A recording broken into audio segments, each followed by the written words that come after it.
Okay, we are.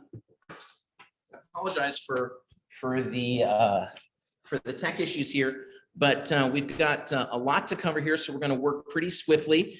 And this is recorded, and I want you to be able to write down any questions. And this is kind of an open discussion, but I'm going to kind of share with you a lot of the best practices that I've learned and share in the aspect of open houses. And then we have the awesome pleasure of having two special guests here today. And I'm going to do a little video shifting here. We've got Andrea Champion. Everybody put your hands together. All right, and Kathleen Timberlake, who's coming on down. And they're just going to kind of share as well some of their best tips and ideas. How does that sound? Okay. Good, cool. And all right, and so we're just going to use this as our guide as we go through. I want you to make sure I think there's an art and an intentionality about how you even accept and go after open houses, because I think if you really want to be an open house master, if you will, that you can, you need to market yourself as such, because you may not and likely don't have the listings that you would want to work the open house. And so how can you position yourself to be the expert that a top listing agent wants to hire to do their open houses? And I think that comes with their training and you showing them what you're going to do to showcase their listing well. And so we're going to talk about the things that that I recommend to do for that. Okay, come on. All right, how to secure the right one for you? I think you need to go after, look at the type of properties that fit and or suit your personality type. And so I think that it's better than going after trying to work in an area because you want luxury listings. If that isn't those aren't your people, and that isn't really your specialty, then I wouldn't start with that. Start somewhere that likely has a place that you feel comfortable or is in proximity to a neighborhood that you've lived or know, so that you can feel more comfortable being that expert. You can always become an expert in an area that you don't know or work, but I think that starting out, this is a good way to do that. What are your thoughts on that? For sure. Yeah? Yeah. So do you want me to say how, like, I go about? Yes. Yes. Okay. I'm going to do a little impromptu, I do two different ways to reach out to village agents. One is when you go to the village website and you just select different agents that you know usually have a lot of listings that you like. Then you find them there and you're like, oh, they have this listing, great. Send them an email. Hey, I'd love to work your open house. Yep. If you want to have one on Sunday, I'm willing to do it. And then the other way is, that was easier last year in 2020 for me. 2021, since things are flying off the shelves, yeah. I do the search in Real Tracks, where you search it by broker code, right? And then you narrow the price point that you're looking to work, and then you can just select Davidson County or Williamson County or whichever county that you like to focus on, and then you see what's available. And pickings have been a little slim, yes, this year, yeah. But then sometimes you can find like just the perfect open house to work. Love and it. Then you send an email to the open house. Love it. Yeah, the only thing I would add is that I found with the open houses, it's really tempting to try and do the open houses at the luxury listings. Yeah, because they're beautiful, and yeah. There's no problem with that. I mean, it's wonderful. It's great content for social media, things like that. But if you're looking for new clients, I've found that there's a real sweet spot between like 350 and 550, somewhere in that mid range. You're going to get a ton of traffic. A lot of times, pretty serious buyers, and it's, with the luxury listings, you're getting a lot more agented people, whereas with a $400 house, it might be someone who's just perusing and you can snatch them up. So exactly. Yeah. And like first-time home buyers. Yeah, first-time buyers. Yeah. Yep, I agree. I think that's kind of we're joking with it. Working with an agent for referral, or knowing what a hold them and fold them choices is, selecting and realizing the price point is going to have a significant determination as to the likelihood of the number of people that are unrepresented, which is where you would capitalize on picking up that new buyer or that new listing prospect. So when you're getting a referral from an agent, just make sure you discuss up front who's going to be doing what, right? So are they providing the signs, or are you providing the signs? So And I think it's nice to have a little one pager that talks about what do you do for their open house. So, you know, I will put out 5 to 10 or determine, like, I'm going to put out 10 pointer signs. I'm going to wear a name tag. I'm going to have a sign-in sheet. I'm going to share with you an open house snapshot, a summary, you know, that you give to that listing agent so that they can report back to their seller. How did it go? They want to know the minute the thing closes up. So this is when you're working open houses for others. It's very important not to neglect the opportunity that you're being given by that listing agent. The worst thing you can do is just not call them. Not call that listing agent immediately or give them a text. Hey, I'm all wrapped up. I'm locked up. Thermostat's back and it went great. I've got a summary. It'll be on in your email within 2 hours. That is you become their open house specialist. Suddenly you're their go-to, right? There are agents that just don't have the time or business to sit at open houses each Sunday, but it's a matter of they can structure that with their seller depending upon how they want the dialogue to go. I can tell sellers open houses are useless for your needs. It's muddy neighbors and nosy feet, or it's nosy neighbors and muddy feet. That's going to be my book. Muddy neighbors and nosy feet. That's my book. And I just as easily can say, you know what? 1% of homes sell from an open house, and it's good exposure. And my job is to mobilize the real estate community. And this is one way which we can do that. So they can be a great tool. You just want to temper expectations to that seller as to what they really should expect. Know that we're doing this, that likely it's for exposure, and it's really a best opportunity for that agent that's sitting the open house.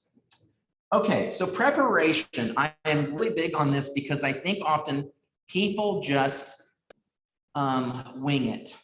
And all these slides will be in the agent toolkit as well under the open house class of 21.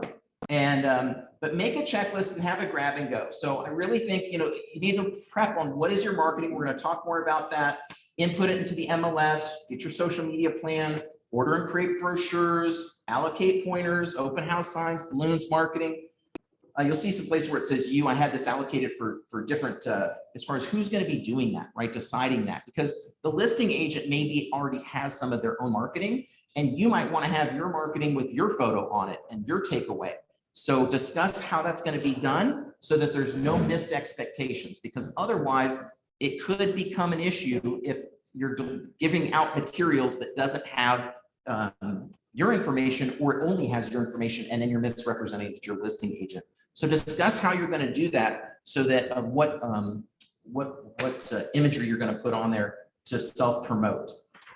Certain ones, I think ordering a financial sheet from a mortgage affiliate, you know, at a certain price point, it's helpful for people to see, like, what is the true affordability of this home and what does it qualify for? Prepare a CMA in MLS. I think it's good to bring CMAs to your open house so that people can see what else in the neighborhood is for sale and how do you comp. Get open house registration note cards. We're going to talk about that. I don't do open house sign-in sheets. I use open house registration cards, and I'll pass these out and you can take samples of this. These are only for me, so it's not important that they look super beautiful, but we'll come back to that. Bring 10 blank note cards so that you can start writing those thank you notes or glad you attended. Often, and they are not giving you their full home address, but at times they will. And I have that on part of my reg card, and I'll talk about that when we get into the how. Supplies, just things that you want to bring. Toilet paper if it's vacant, and something to sit on. Because often you walk in and then you realize there is no toilet paper in a vacant new construction home. And who's been there, right? Yep. All right, good. So what's that? Keep it in your car. Absolutely. It should be part of your realtor kit that you can help somebody out at any And given also time. paper towels and some like squirt cleaning something, because there's always something that needs to be cleaned up. Love that. Yeah, I heard WD-40, Yeah. a hammer, you know, things to just add an addition if you need to before it starts. Oh my God, this toilet's not even installed. Oh, I got a wax ring in my car. music, a speaker, if you want to bring your iPad or your phone, just having some other music or something to fill the environment and set the mood is nice. A name tag, what are those? Wear it always. I encourage that. I think it's very, very important that people can feel comfortable with that. It designates you as a professional. It shows your name. They work, friends. Wear them everywhere and always. Like, it's one of the least cheesy self-promotion things that I think you can do. And I think that even the more you forget that it's on, the more the success you will see because of it. And if you don't like the one that they have, or create one that speaks to who you are, but I'm going to tell you, when you're in businesses outside of you real estate, and when you're there and they see that you are a realtor, you'll be amazed that there are people that will ask you, oh, I see you're a realtor. I have this house over in so-and-so. It happens, friends, often, but I think it's become a lost art that we're not wearing name tags. Wear one often, all the time, especially when you're starting out. Teddy, Yes. What's that? Do they have them here at the village? They can help you order them. Yes. Yes, we can.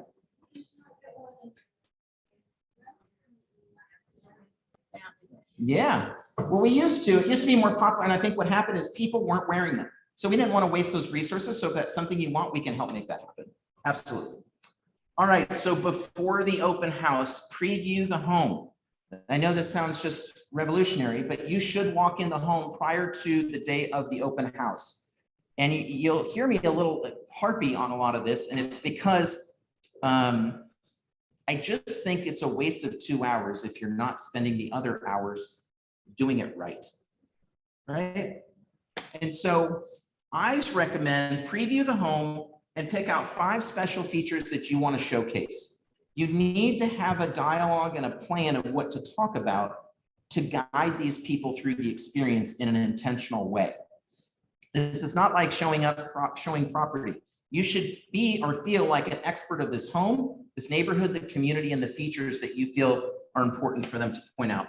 And then drive the neighborhood and look at other homes, meaning go into the other homes that are on the market so that you can speak intelligently to them.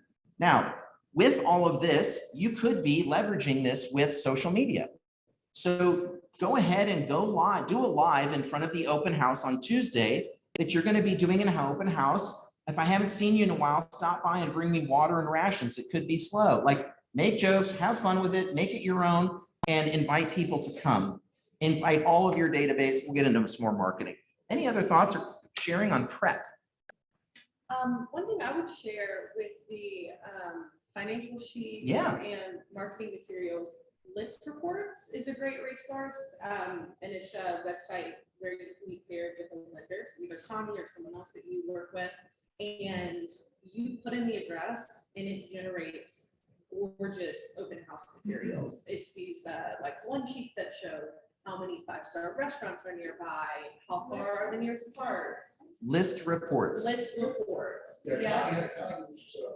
Yeah, and it's a very easy, very simple way to have accessible materials that look really professional. They have your contact information on it, and they have the lender's contact information. Yep. So I like list reports a lot. Excellent. Thank you. All right, the marketing and advertising. Do you want to talk a little bit about what each of you do for your marketing open houses? Okay, sure. So I send an email out to all of my database. It also goes out to the entire database of the team I'm on. Nice. And then some people really do think those are my listings. It's really, That's good. I know, but that's That's good. that's fine. That's That's what they good. think. Perception's Even reality. though down below it says who the listing agent I'm is. proud every to time. hear you do that. Yes, have never left that off. Always I post it on my Instagram account, which is the only social media I have for work. And then I do a story like the Friday before or the Saturday before that Excellent. as well.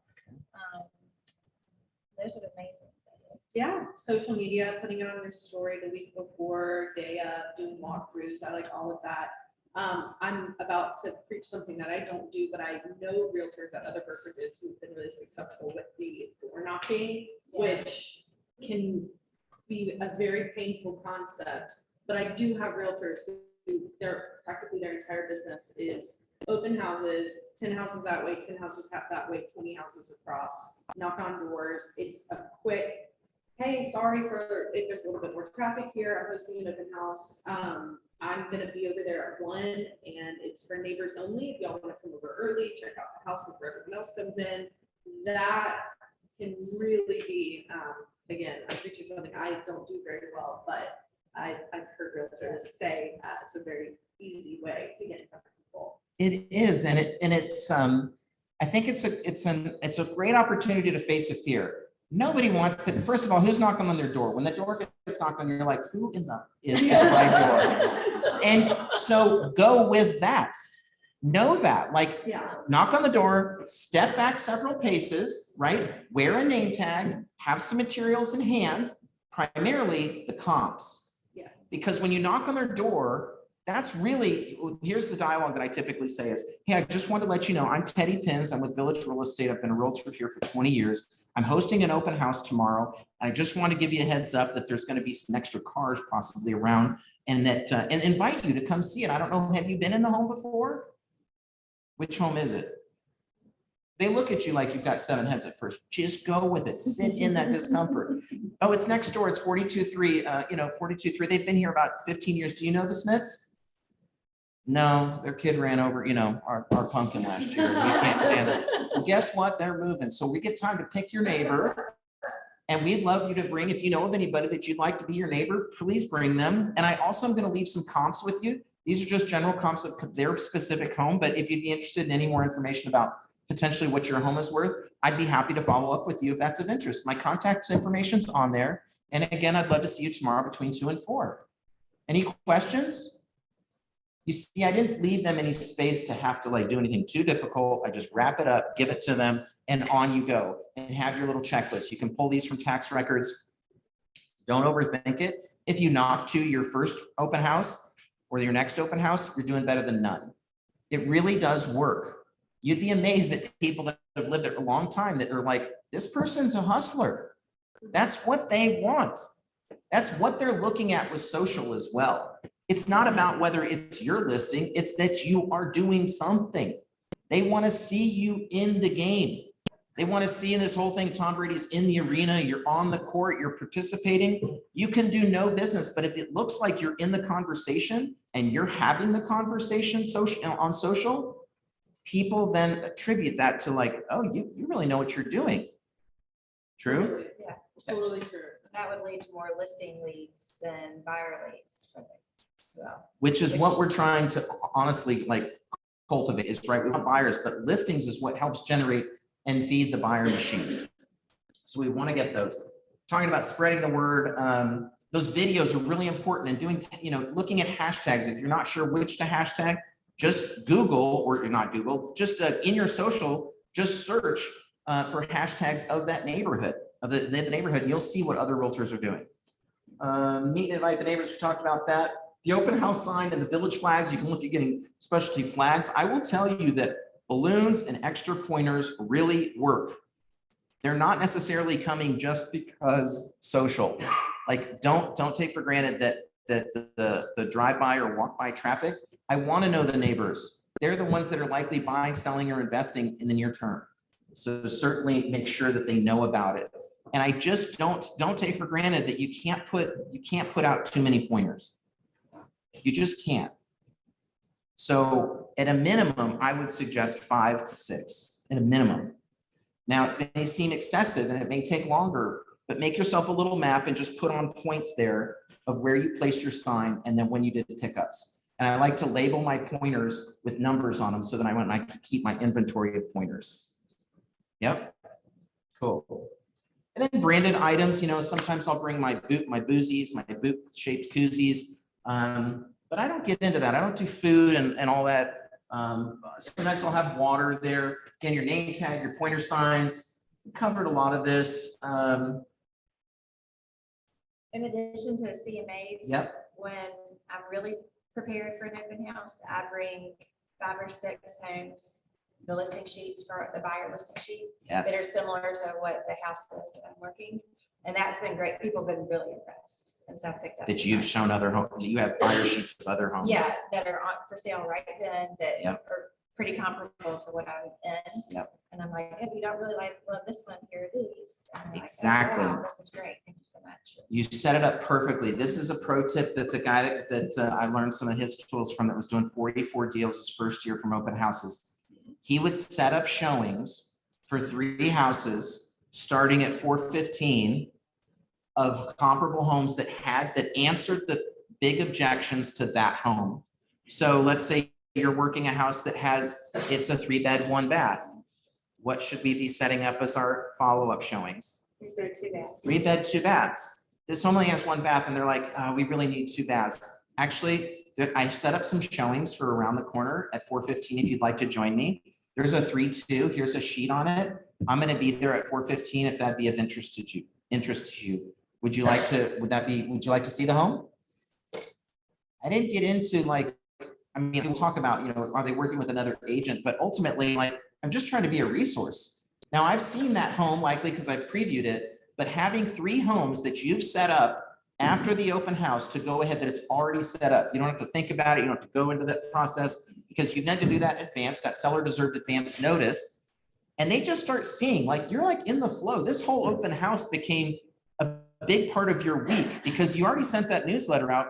What else are you really doing if you don't have active buyer or sellers? This becomes that event to leverage. And that's really what it is all about, is leveraging. Questions?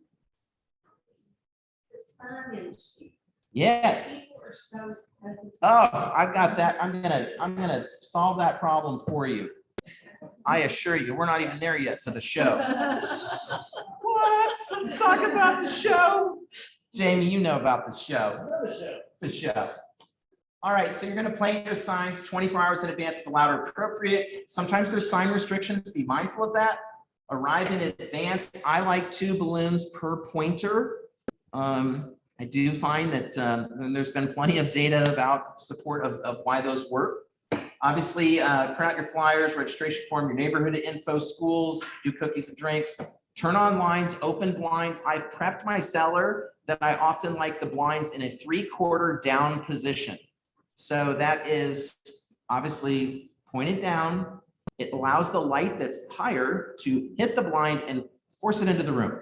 Now I coach my sellers that's how they are to leave the blinds when they leave their house for showings. And depending on if this is my listing and I've coached them, otherwise I wouldn't ask if I was doing a listing on behalf of somebody else for them to leave the house that way unless I got into a relationship with them. And I wouldn't discourage that either. If you're hosting an open house on behalf of someone else, that you ask the listing agent to make sure that the seller knows that you're working it and that maybe you have a prepped email for them so that they literally just have to hit forward. Make that top producer's life easy so that they can say, hey, I just wanted to introduce you to blank, blank, blank, and that Kathleen's going to be working the open house this weekend and she's fantastic. Here's her contact information. If you have any questions, she'll be returning the home. She'll arrive at this time. She'll be leaving at this time. Gives them more comfort. Again, all of a sudden now you become even more, before you know it, you're really the go-to for that person. Giving you some time to get that thermostat right. If it's not comfortable in there, putting on your music. And then let's get into how do you handle the show? And this is where I used to work in trade shows and events prior to real estate. And I was in the marketing side and graphic design and all that. But I would work, I'd go attend open houses. And this is what you would see is people just sitting behind the table. You see it at real estate booths all the time. And they're just hoping you walk by and take one of their pens and tchotchkes and that you're going to call them. And there's zero engagement. Get in front of the metaphorical table, okay? Don't let them walk in and you're hanging out at the island just organizing your pens. Greet them at the front door if nobody is in the home, okay? It's just common courtesy if you were in your own home. So that's what you're hosting. And so I believe you need to greet them at the front door and you need to have some questions ready and available that will spawn conversation. Open-ended questions beyond, hey, how you doing today? Oh, did you guys watch the Titans game? Yeah, it was a tough loss, right? Oh, well, right? And I think that we got to get beyond that type of stuff. Okay, you're going to lead this whole process, and it's an art that will translate into other forms of your business, including, I think, working with buyers and in that, that car talk or in the house. And that is, so What brings you out today? Are we decorating or are we home shopping? I'll say that. And because often it is one of those two things. Are we decorating or are we home shopping? And what are some questions you all ask when they greet them? I ask if they already live in the neighborhood. Love that. And when they say, no, I live in so-and-so, they're not gonna take note. Yep. And then they say, oh, we're looking to buy. I'm like, well, how long have you been looking? Yep. Because right now it can be months that people have been looking. So Mhm. that can open up the doors to a lot of conversation. Love it. And that's where I usually can figure out if they're already represented by an agent.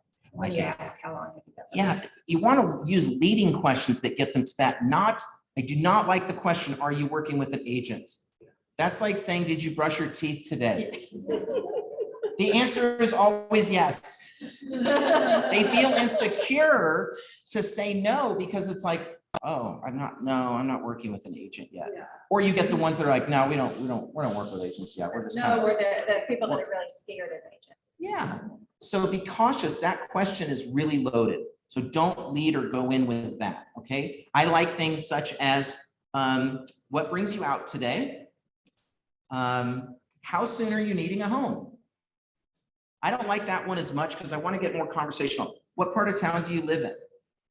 Right? I really like that. And I like that question for you to use in a ton of networking settings at parties. And I explain it to them after, because they'll typically answer. And then I'll say, look, I am a realtor. And so I'm always interested what part of town people live in. What do they love about it? I do the same thing. Yeah. That's like my number one opening question if I'm talking to someone new and I want to gently and gracefully steer a conversation towards real estate. Where in your town do you live in? Yep. Do you like it? Is it, do you have restaurants out there that you like? What part of town do you live and what do you Yeah. love? I will say What are one. you doing here? What's that? What are you doing here today? You know, something Yeah. like that, like, oh, okay. Yeah. People can go there into the house and say, oh, we're just looking, Yep. or. That's cool. And I want to get past, because everyone is looking, but there's always other possibilities that exist. And so that's really what I need and want to get to. And so, are you new to Nashville? That's a good one. Are you new to Nashville? One, hopefully encouraging note on agented buyers that I think is a good reminder that roll with the punches, you never know where something's gonna go. I struck up a conversation with a gal who pretty early on in our conversation was like, oh, actually, about to go under contract on this other place. I'm just kind of looking around. I've got an agent, blah, blah. I was like, great. And we had a great conversation. Later, she followed me on social media. So I DM'd her. She was living in the neighborhood that I live in Nashville. And she was like, I just kind of struck up a conversation with her, asked her about any restaurants. I recommended one, asked her if she wanted to grab a drink because she seemed nice. And I knew that that person would be a dead, you could easily think of that as a dead end. Like she's agented, she just thought she's not gonna buy. That gal, after we got drinks, referred me one of her coworkers at Vanderbilt that I'm now working with, who have a $750,000 budget. So like, it took 2 steps more. That's right. But being kind and being like willing to show people the city that you love and stuff is always gonna return good Yep. things. Yep. So the registration is a part of that. So when they walk in, what I will do is greet them at the front door. If I think with COVID, the shaking of hands, read the comfort of that. I might use that as an opportunity to go, let's do an air shake or let's do an air pump or whatever of just welcome. I might have some things in my hand, like I will have my registration cards. I will often have my brochures in hand as well, because I want them to see that. So, and I want to quickly get them in purpose. So it's not this awkward exchange when they walk in the door of like, who's going to do what, where do I go? Like all those kind of things. They want to feel that somebody is taking control and giving them a guided process. An And active connection. What's that? An active connection. Yes, an active connection. And so when they walk in the door, again, step back, let them in the door, say, come on in, because see, sometimes they're unsure. So I think it's nice too, if you see them walking up the step, open the door. Because unless you put a note on the door that says, come on in, we're open, they aren't sure, is it okay to just walk in someone's home? So get them comfortable before they even touch that doorknob. Yeah. Right? So open that door and say, come on in. Hand them a brochure, say, I'm Teddy Pins, I'm with Village Real Estate. Just want to give you a few tips on this house. I say this before typically I ask them any questions. I'm Teddy Pins, I'm with Village, welcome. I'm just going to give you some quick stats about the house. It's 3-bed, 2-bath. It's 1,800 square feet. We're priced at $499. We've been on the market 4 days. I'm going to tell you my favorite things about this home is the screened-in porch on the back and the view. Make sure you don't miss them. They're really sharp. Here's a brochure. Make yourself at home, and we'll follow up at the end with questions. How does that sound? Great. Often that will be my whole intro, and then they feel good because they just got let off the hook with getting questions. And they felt like somebody took control. I didn't have to pre-qual them when they came in the door. I'm feeling that, how that works. Other times I'll greet them and say, hey, welcome. What brings you out today? Oh, we're just looking. Oh, cool. Do you live in the neighborhood? I don't really go into buy rent yet, but I will come back to it. And so at the end, I do tell them after the tour, as part of the tour, I'll say, make yourself at home, tour the home. And when you circle back, I'll meet you at the island. We do need to have everybody register as a private and security to the seller, but we promise not to bother you. Cool. I promise until they get to that kitchen island, and then I get permission. Okay. So they go and do the tour.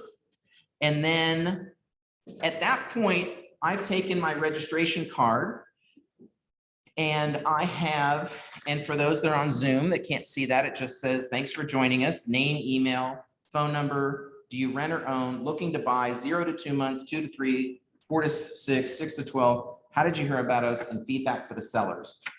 I pretty much will fill this out myself because I don't trust. People will be much more honest if they're giving you their information rather than filling something out themselves. And then I can't read their penmanship and it sort of trails off and you don't know if it's .net, whatever. So I really find that it's best that I use this and then I can use the backside of this card to put my notes about follow-up or details. What part of town do they live? They'll be interested in 7 months. They've got a grandmother that's considering moving here or whatever it is. Right? Cool. I have more on that. Yes, So please. This is the feedback card I do, and I do it at the end also because I feel like it's very intimidating. If you're like, please give me your information Yeah. at the front end. So after they toured the home, I say, could you just check back in with me if you have any questions about the house? I'll answer them. And then I say, hey, the seller would like some feedback. So this says like exterior rating, interior. Love What it. did you like best? What did you like least? How did you find out about the open house? What's your opinion on the price? And then it has their contact information. And then it says if they provide their contact information, then I'll enter them into a door prize drawing.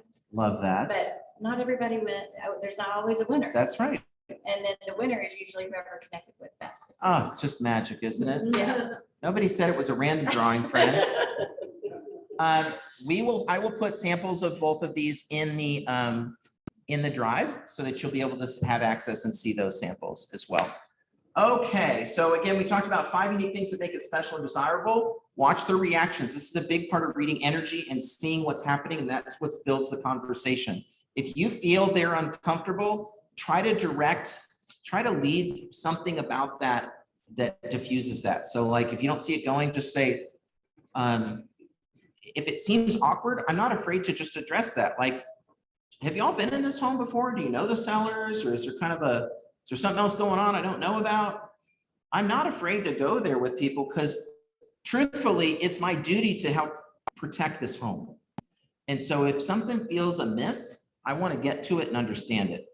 Because there are situations at times where people have come in and they've lingered too long. And that's why I do think sometimes it's not a bad idea if you, for any reason, feel uncomfortable to get an open house buddy too. And use that time, do it with your accountability partner or somebody in your 40X or whatever on your team, and be productive with that time.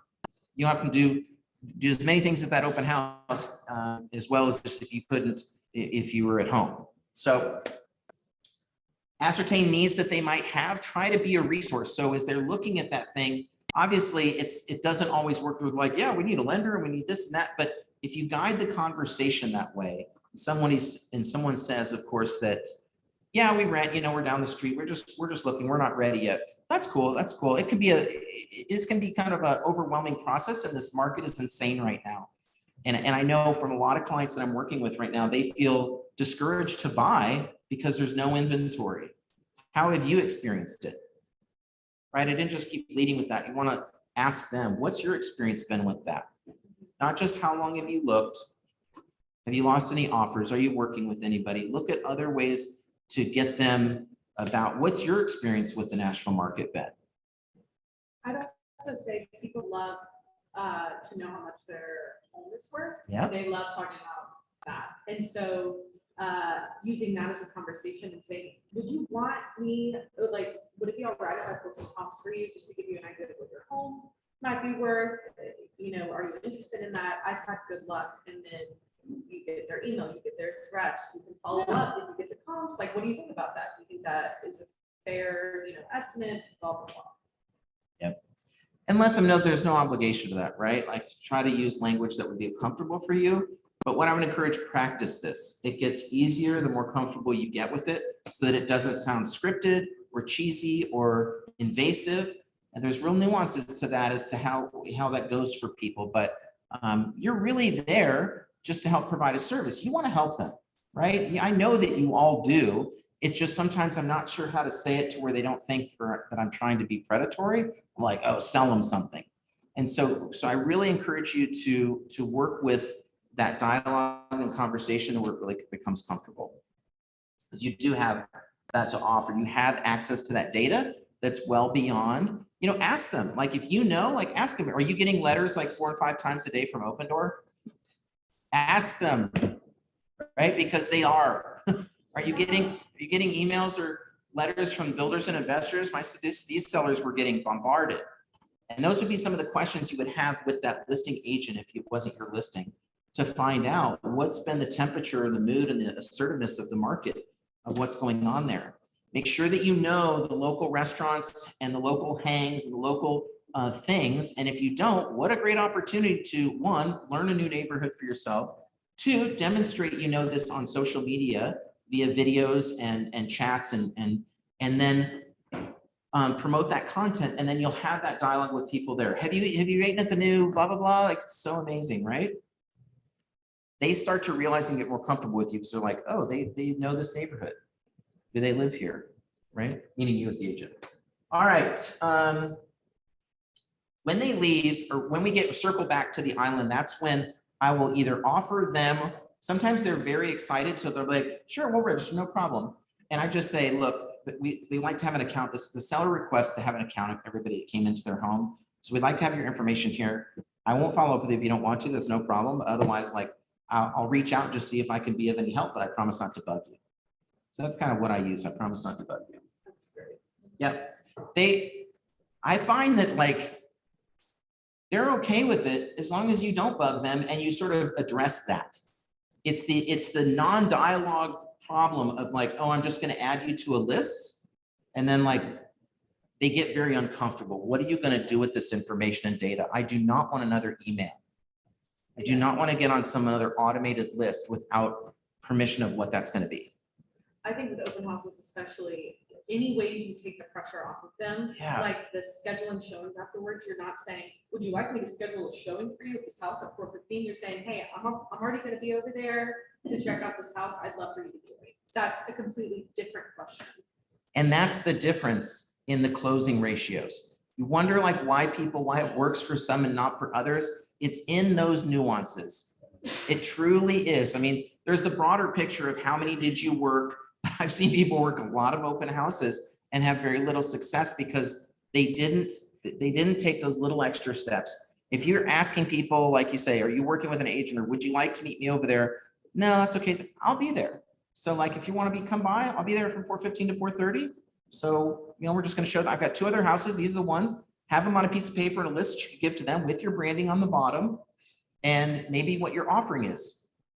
Maybe they're not going to attend that, but at the bottom, be like, if you're interested in what your home is worth, or the difference in evaluating rent, or what your rent could buy you, call me. Yeah. Right? What your rent could buy. Yes, Rebecca. Okay, so you've got your little card. Yes. You've got the information. Yes. You've got email address. So I'm gonna bug you unless you for once. Yeah. Yeah, If they don't say anything, if they say, okay, great, is that tacit approval? I mean, what do you do once you're at that point? What I say,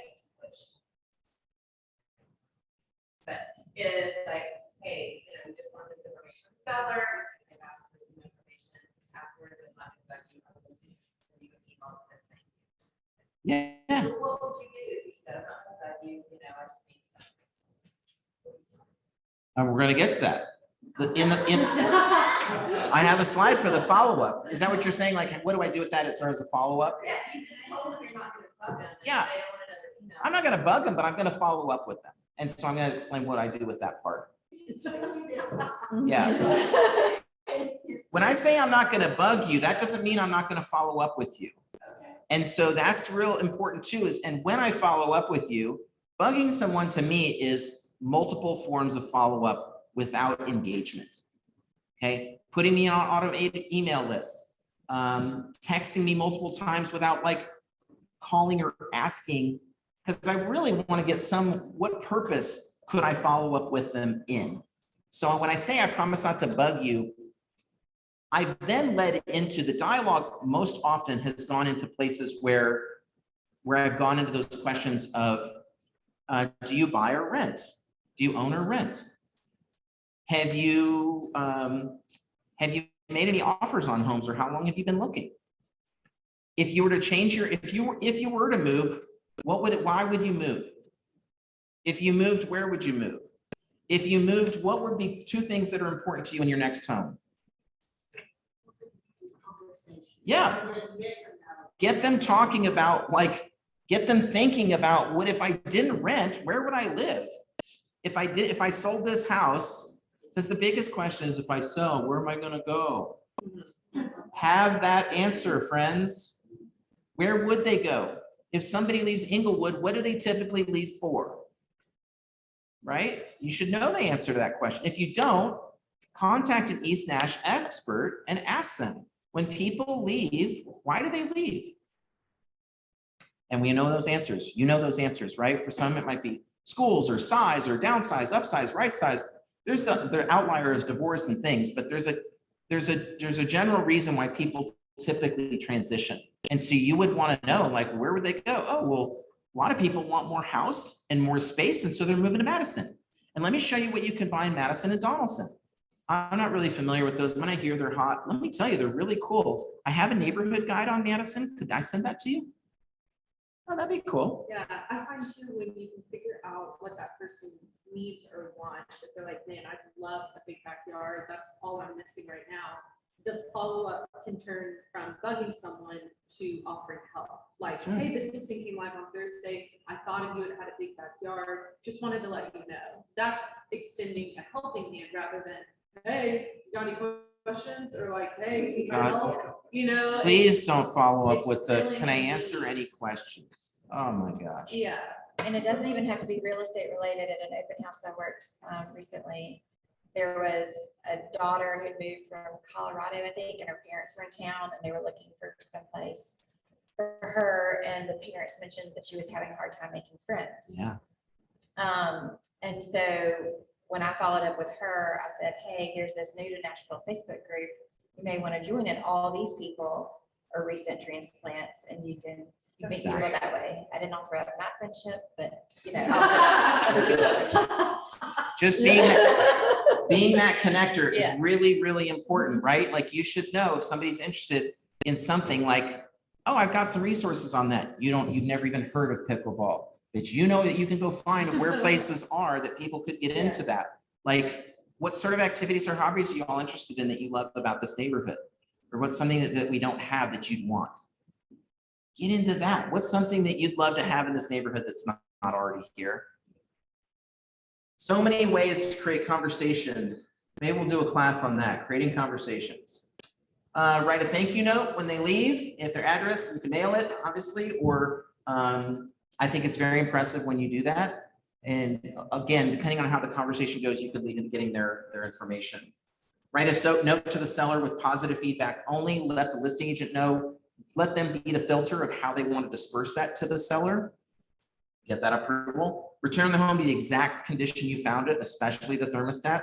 Most owners are very particular about that. Leave lights as you found them, you know, and just have all those discussions. Just don't leave anything to chance, especially if it's not your listing. Okay. The morning after, type a summary for the listing report. Like I told you, enter the registration sheet contacts in your database, mail your thank you cards, visits, send text, notes, place a follow-up call to those that seem promising. And again, not with the follow-up, like something of value that you talked about. And if there was nothing, simply say, would it be helpful if I sent you some other homes in the neighborhood that are of interest or evaluation on your current home to see what it possibly could sell for? Because I know a lot of people are hearing things are selling for so high and why, or I can keep you posted on what this home sells for, right? Just offering what things of value. Or if you know that they own or that they own or like, you know, you may have negotiated for 10% off leaf removal with a local contractor and just have things of value that you could give to people when you're talking to them, including your own database, right? Because they might ask you like, oh, how'd that open house go? That was a really cool house. Every house has something cool at all price points and at all things. You can make it one bizarre tile and just create conversation around that. All right. And then set up custom search emails for prospects you promised to, obviously, of setting up searches or things like that, or there's home valuation sites and such. Any other questions about open houses? I know we started a little late, so we're going to go probably another 5 to 7 minutes, maybe 10 minutes at most. Questions about open houses? When is the time? Anytime. Especially this time. I would do open houses right now. It's sunny and beautiful. Does not have, a listing contract in. Holiday, and so. And exactly right. And so like I love open houses during holiday weekends because people are visiting and they want things to do.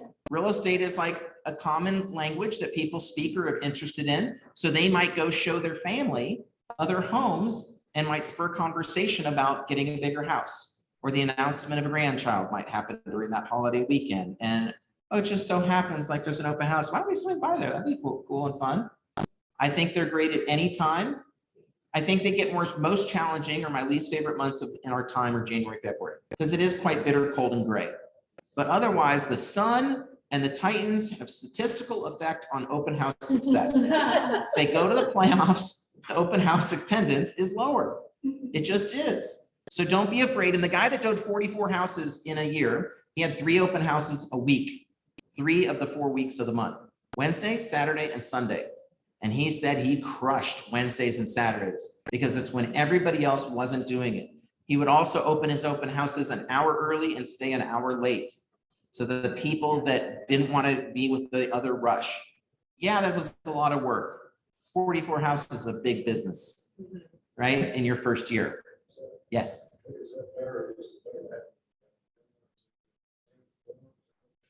I think anything is okay as far as I like. In his experience, he was doing afternoon, so that for him, he did afternoon. I tend to, do that 2 to 4 or the 1 to 5. Yep. People try to avoid, spiritual services and things like that. Football can be a big piece of the equation in our market. Even when you host when it's pouring down rain, sometimes that's the most serious people, and that's when I've been able to convert. Like somebody showed up at the open house and they bought that house. That's right, and that's the serious people tend to come on what I find are the holiday or the less likely weekends versus the tire kickers, right? Yeah. Okay. Broker opens an event. A lot of people are intrigued or wonder about broker opens and if and when you should do them. So I did a brief interview with Mary Beth Thomas yesterday, and I kind of shared with you she's got a big event coming up on Thursday, but she shared some of her wisdom here, and her goal always is attendance of agents and select buyers. It is not to sell the house. We would love that, but it tends not to be the thing that directly sells the house, but it can be an assistive procuring cause and exposure. I think as an agent, there's nothing better than when you're hosting an event to leverage that into content for social media and for communication. It doesn't have to be social media. If social media is not your thing, use the phone, right? you can text them the video that you took of the house. You could text them the link to the house when you invited them. Hey, I'm doing a broker open. Love you to come. Typically higher price points and to appeal to the seller. So it's often your sellers may ask you, are you going to do a broker open, especially at those higher price points, and just have it prepared before you take that listing or went into that of how that's going to work and what that looks like. So as far as who's going to pay and is there good intentionality or reason to do this, right? We don't necessarily need to do things to pacify sellers unless they likely are going to be a recurring source of business, right? They're a channel account, as I would call them. They're a builder, an investor, or somebody that's going to be providing multiple streams or multiple homes where you might want to help leverage their branding. But typically nothing on weekends she recommends. Historically Thursday afternoons. Richard Courtney does some afternoons and breakfasts as well. The big one though, I think that people miss and what you should be paying attention to, at least to get some free meals, is networking. And it's a great chance in which to get in front of top producing agents and get your name known and ask them some cool questions or learn about things. They're happy to share with you. If they're not attending to other people, be like, what do you love about this neighborhood? Why do you feel this home is priced at this price point? Don't ask them more than like a couple questions and see how it goes. But the fact that they'll show you're engaged and intrigued about what they're doing, they're typically excited to share that. As far as for the agent that's hosting it, exposure, networking, marketing, getting feedback from other agents. We used to do sometimes we had brokers that would do guess the price. So you do the broker open before you go live to market and you're not sure where to price the house. Offer a $100 gift card to whoever gets the price closest to what the contractor closes at. Obviously that's a ways down the road. So that's going to be post-close. You'll have the money to pay out. Okay. So give a $100 gift card to whoever guesses closest to the sale price. And that's a ton of data that you could gather if you were just unclear of where to list this thing. And the higher the price point, it tends to get a little bit more challenging with that. And then any challenges that they see. Is there anything about the house you think we should improve or tweak or adjust or you like or dislike? It's a great chance for that. Setting yourself apart, landing the listing, right, is another marketing tool that I'll be doing a broker open on your home. Yes, it can be more work. No, it doesn't require that you have food or spend money. I've done broker opens without those things. And especially getting started, one way is to do the giveaway, right? Instead of doing lunch for everybody, just do it at a time when they won't need food. You could just get away with snacks, right? Some like maybe some couple bottles of cheap wine and some snacks. So builders and developers really love them and some expect them. Collaborating with another agent, really important so that you can leverage your databases and attendance. I think that's a wise thing to do. It's more fun, boosts confidence. Consider breakfast, brunch, drinks, evenings, price point, all those things drive. Like, is it in 12 South? Is it East?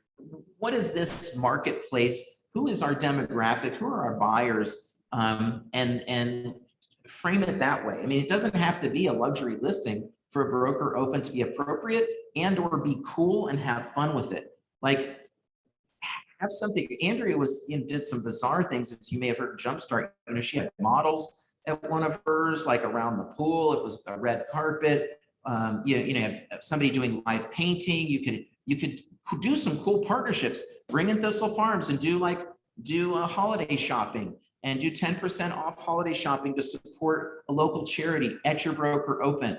Okay, do an artist feature. Have a local artist that doesn't even know how to get started, or a local musician. Feature these people, helping people, community oriented. Like, this is the chance to get away with some other things that may not be appropriate at a public open. All right. So be mindful of what type of things as far as to be considerations: parking, food, music, cleanup, what time of year, location. Do you need food, beverage, registration of people? Most people don't do registration on that, but I think it's good to have general attendance. You may want to consider, some people like to do name tags. I think it just creates good community. Don't be afraid of name tags. Just paper ones. I used to do one at my client event that said, my name is, and I'm thankful for. And that gave permission for people to start something to talk about. Okay. Getting the word out a week in advance, send reminders, and don't be afraid of personal phone calls. So often when I take a listing in an area that I want certain exposure, you're gonna pull MLS and pull the top people that are selling in that 6-month period in that area so that you can reach out to them personally and invite them to attend. She's done hand delivered things. We really want to make sure people come there, or attend. I'm not sure it says Emily Roseman there, but who knows? Top tips, we talked about that. She uses Laura Lee, who does her marketing for that stuff. She was cool to share that. She just starts with a concept and starts brainstorming from there. And again, some costs. These are some costs that she's experienced. Like I said, I've done things for, typically you can get away with probably $100 to $150 to $200 if you want to do something on the cheap and at off time. It does not require a lot of money, and I wouldn't be afraid of it in the slightest. I think it's a good chance you start to become a following, and that's like Mary Beth Thomas and Mary Brooke Bonadies and John Brittle, and there's a team of agents that Newell would host a lot of these, and it used to kind of be the thing where newer agents, that's where you go to get your free lunch or snacks. But I'm going to tell you, it's a great, I'm not either, Siri. It's a great chance to get in front of people and have a more educational conversation than just in like a class or something like that.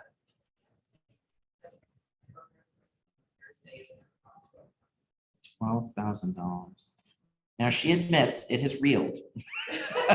It has wildly reeled out of control, but that it is, so like, I'm definitely going. I want to see what that's all about. How much is that listing? The listing's 4.9, I think, with other listings to come. So Brennan White does a beautiful job. He's got some really sharp product. Yep. So at $2,000 on music, I'm like, all right, I can't wait. And just things that you got to look into, but definitely don't take for granted of trash pickup or cleanup or things like that. And I'm happy to show, I think I've got that invitation, but to show the invitation is gorgeous. And it makes a big difference. We're so used to email and broker opens, and a lot of people aren't even managing their own inboxes. And so a lot of that is getting weeded out by people that are filtering, that have teams. And so don't count on email that those people are getting that. There's nothing that replaces a phone call beyond a text. And leave a voicemail. It'll be the one they got this year. They might listen to it. But like, really, don't be afraid to address those or to be different with that. And yeah, that's it for that. Any questions on broker opens? Awesome. Can we give you a hand? How much business would you say you've done, or what success have you experienced from open houses? This year I've had the one that I'm working with, one other buyer, and probably 3 other like warm leads that I'm watching for next year. And I haven't done that many open houses. Yeah. Either. I feel like I've gotten pretty lucky, and just putting yourself out there. Love it. Love it. Last year, 60% of my business was from open houses. 60%. And this year, 30%. Yeah, it's definitely changed. Yeah, so I did more like working with friends in Sphere this year. Moving more into Sphere. Yeah. Yep. But I felt like my first year in real estate was last year, and open houses just kind of gave me the confidence to work with strangers before going after my relationships I already had in place. And I think that I try to remind people that, yeah, your friends and family are not going to work with you when you start out, and you don't want to, right? Like, you want to find new victims to practice with. They know that you don't know what you're quote unquote doing, and that they know, that like they just know that you're learning, and so other people don't, and you have other ways to demonstrate that you actually can be of service and help and know. So if you have any questions, by all means, reach out to me. This presentation, as well as I will put samples of the registration card. And if you'd be open to sharing that, I will put that in the in the drive today under open house class. Yes, these are samples here. You're welcome to take these. I just do these 4 up on a page, and you're welcome to take those as you leave today. All right, y'all. Have a great day. Yes. Bye.